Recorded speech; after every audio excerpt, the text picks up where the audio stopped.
Let's start with some dreams. I call it the 5 Ds factors. It's drive, dream, develop, discuss, and desire. Drive is think about what really fires you up and what motivates you. What is it that gives you energy and a great sense of personal fulfillment? What do you care deeply about? Tragedy of life does not lie in not reaching your goal. The tragedy lies in having no goals to reach. That really makes sense. Most of us don't have goals, and that's very dangerous. And sometimes when we realize that it's getting to the time that God is calling us, probably that's when we want to set goals. So we need to start setting goals now and work towards it. Thank you very much.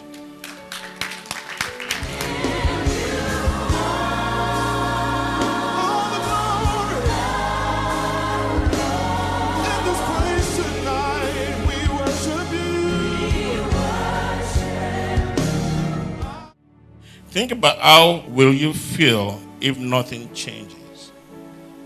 When you set goals and nothing changes, what do you think will happen? That's when anger will come in, right? And you have to learn how to manage that anger. Begin working on your goals now. Don't wait till tomorrow, because tomorrow is not promised. Do not let other people's negative thinking put you off. Put family ahead of work. Build real wealth through self-education. Overcome your fear.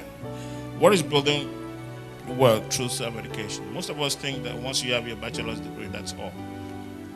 Education is continuous. Even you can learn from your children. I think a lot of older folks learn from their children now, because all these kids can get on the computer or the phone and run something on it. You won't even understand. So you can ask them. Don't feel that because you're older that you're too old to learn. Learn from your kids how they operate things, and that's a way of acquiring more self-education. So we go into what's called SMART. S means specific. You have to be specific. Your goal has to be specific, measurable, achievable, relevant, and time. Hi, I'm Anita Ban, and we've just enjoyed a wonderful section with Dr. Olufemi Akintunde. And I have here with me Miss Precious. Hi, everyone. Good morning. Hello, Precious. How are you doing? I'm very fine. Thank you. Good to have you here.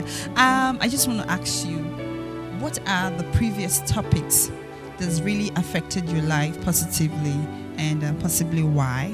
We've had a couple of sessions, empowering sessions, and Dr. Akintunde has spoken about a lot of things, but what has stood out for me is anger management and setting goals.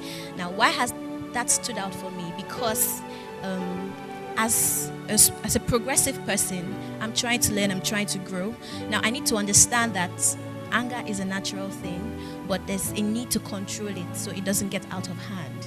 Now, Dr. Akintunde has spoken. He said something. He said, anger is very natural. It's very natural for you to get angry, but to control it is very, very important. As angry as you get, you need to know your limits. So it's not just because of you, but because of other people.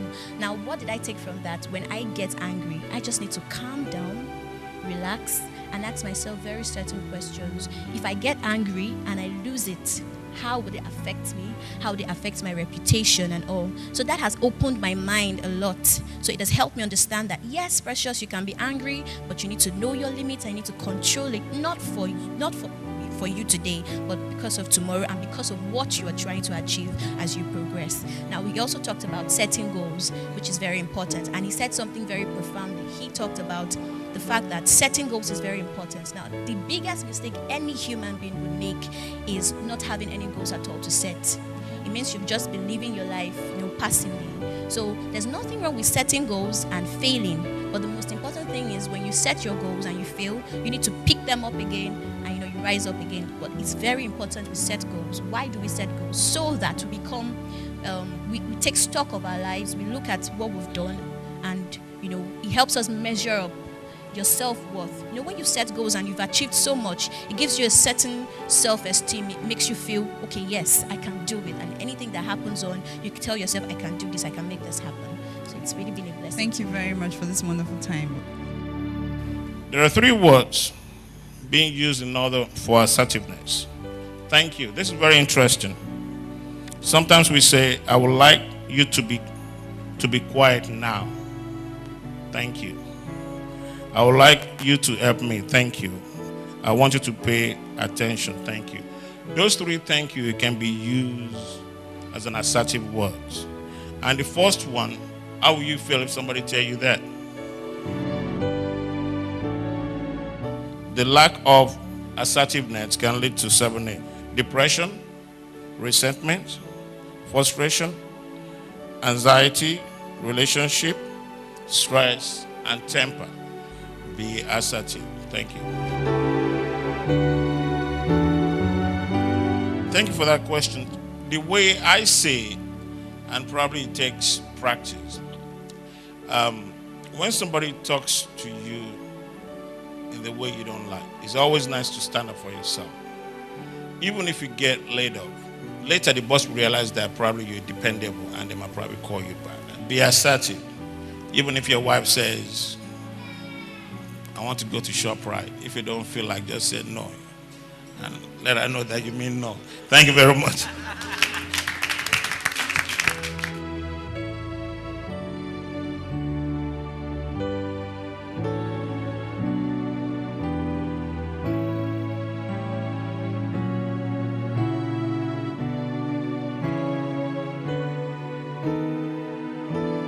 Miss Temitope or Debbie, please, I want to know your view about assertiveness. What do you think about it? For me, assertiveness is being firm. Like you could be in an organization now and you need to be assertive in front of your boss. I need to tell my boss, I need an increase in my pay. I know my worth. I know my value. Like my boss is right here and I'm going to tell him, increase my pay. I know my worth. Thank you. Please leave this premises. I know my worth. Leave Obani. I know my worth. Go to Anthony.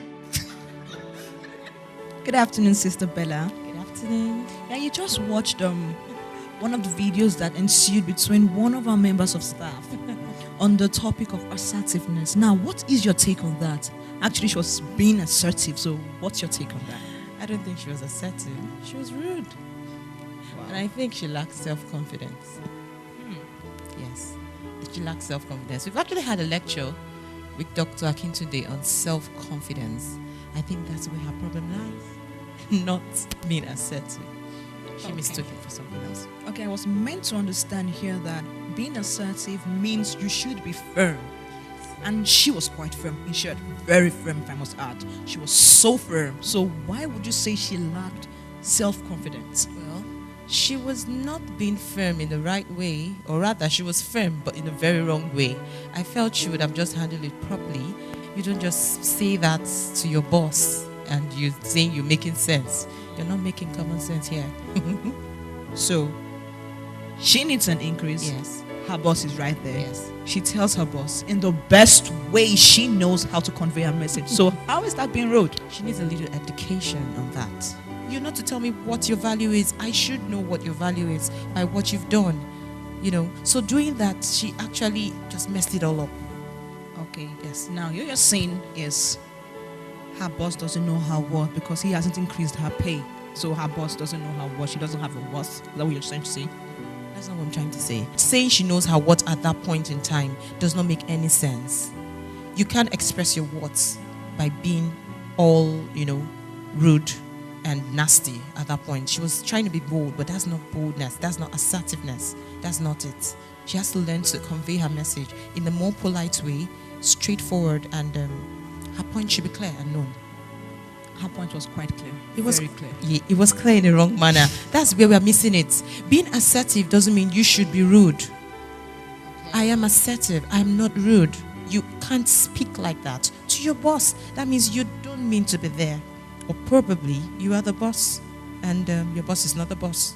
What you're saying now is there are nicer ways to say that. Yes, a better approach to that. Okay. You're trying to make a point known And I think you don't have to go all that way, just saying and being, being bold in the wrong way. She was just being bold in the wrong way. Yes. So what would be your advice for other young women out there that has her kind of attitude? You can be very, very firm, but at the same time very polite. Okay. Yes. All right. Thank you very much for having me. This is a test to evaluate what is not assertiveness. 1. Do you buy things you do not want because you are afraid to say no to the salesperson? Maybe this one goes to the females, right? When you do not understand the meaning of a word, do you ask about it? Do you feel responsible when things go wrong, even if it is not your fault? Do you look directly at others when you talk to them? Number 5, do you often text or email someone about a conflict instead of talking to them face to face? Do you feel intimidated by people in authority? Do you generally have a poor or clumsy posture? Do you often feel so angry you could scream? Do you feel dependent when asking for help from others? If someone caught in front of you in line, do you usually tell them off? If your answer is yes to more than 5 of these questions, then your assertiveness quotient is low. Your behavior pattern may be tending towards passive, submissive, and purely aggressive. Precious. Yeah. Were you here on Sunday? Yes, I was. Okay. The doctor spoke about being assertive. Some people think it was a bit controversial. Very, very. I want to hear your take on that. Okay. Well, we had a lot of views on Sunday. I mean, being here in Nigeria, we are a culturally based country. So as much as we are pushing it, there's still some elements of culture. You understand what I'm trying to say? So you're trying to be assertive. You want to tell your boss, sir, you don't talk to me like this, and then he's looking at you. Really? And you get I the am your sack boss. letter. And you get the sack letter, of course. But the thing is, this is what I believe. These people are your bosses. So you have to add the respect to it. You have to understand from where they're coming from, especially when your boss is stressed out and he comes to meet you and says, Precious, I need this report. I need it now. And you're like, sir, I would like you to talk to me quietly. Thank you. No, that's not the right approach, of course. But when he talks to you, you have to understand that, okay, I think he's going through pressures from work, so you just calm down and you need to listen to what he's trying to communicate.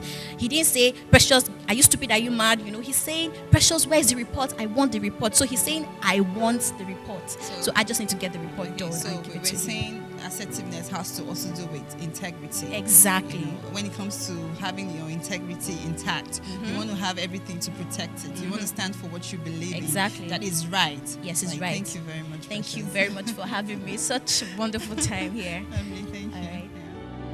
Yeah. How do you evaluate your assertiveness test? I have 10 questions here, and you can either answer yes or no. Can you express negative feelings about others, people, and their behavior without using abusive language? You can say yes or no. Are you able to exercise and express your strengths? Can you easily recognize and compliment other people's achievements? Do you have confidence to ask for what is rightfully yours? 5. Can you accept criticism without being defensive? I think most of us can do that, right? 6. Do you feel comfortable accepting compliments? Are you able to stand up for your rights? Let me repeat that. Are you able to stand up for your rights? I always ask people this, especially the employees. I say, you need to tell your boss or your employer the truth. Irregardless, the only thing they can do is fire you, right? And if they fire you, there are better things coming after you get fired. But we are so afraid of what's next, so we just keep quiet and start getting sick. Number 8, Are you able to refuse unreasonable requests from friends, family, or co-workers? 9. Can you comfortably start and carry on a conversation with others? 10. Do you ask for assistance when you need it? If you answer yes to all these 10 questions, then you're already practicing assertiveness skills. If you have more than 3 no's, that indicates that you need to understand and acquire assertiveness skills. Oh, what an awesome time we've had at the entrepreneurial service. And you've listened to this testimony, and they've been wonderful. They've been life-changing. And I just want to encourage you today to make out time and be available for the service every Sunday morning, 8:30 a.m. And I know that God will touch you in the areas that you need to be touched. God bless you.